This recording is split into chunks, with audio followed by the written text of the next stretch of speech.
ចាំពេលទៅយកអីវ៉ាន់នៅវរៈបន្ថែមចាំបងលុយ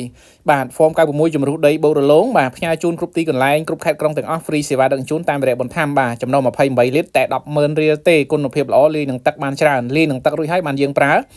ដបបាញ់ក៏បានធុង form ក៏បានដប form ក៏បានដបបាញ់សាច់ក៏បានបាទធុងបាញ់ថ្នាំស្មៅហ្នឹងក៏ប្រើបានដែរលាយនឹងទឹករួចបានយើងប្រើបាទ free សេវាដឹកជញ្ជូនគ្រប់ទីកន្លែងបាទចំណុះ28លីត្រតែ 100000 រៀលទេចាំពេលពុកម៉ែបងប្អូនបាទទៅយកអីវ៉ាន់នៅវរៈបន្ថែមចាំបងលុយនៅវរៈបន្ថែមបាទក្រៅពីនោះក៏យើងមានសារ៉ាជូតកង់ជូតតាប់ឡូផងដែរបាទមានចំណុះពី5លីត្ររហូតដល់30លីត្របាទតម្លៃធូរជូនពុកម៉ែបងប្អូនយើងបាទដែលមានមុខរបរលាងឡានលាងម៉ូតូបាទសូមកុំភ្លេចបាទប្រើប្រាស់ជាមួយនឹងប្រភេទ form ជំរុះដីបូរលងដើម្បីអីលាងកាន់តែលឿនបាទស្អាតការពារទឹកថ្នាំក្រូមេឲ្យភ្លឺរលោងបាទលាងលឿនបាទជួយកម្លាំងបងប្អូនបានច្រើនសម្រាប់បងប្អូនយើងដែរបាទមានមុខរបរលាងឡានលាងម៉ូតូបាទកុំភ្លេចណាបាទនេះចំណុះ28លីត្រនេះតម្លៃតែ 100000 រៀលទេ free សេវាគ្រប់ទីកន្លែងណាពុកម៉ែបងប្អូនចាំពេលទៅយកអីវ៉ាន់នៅវរៈបន្ថែមចាំបងលុយចាំពេលទៅយកអីវ៉ាន់នៅវរៈបន្ថែមចាំបងលុយអាច call សួរតាមលេខទូរស័ព្ទនៅលើអេក្រង់ឬឆាតចូល page សូមអរគុណសូមជម្រាបលា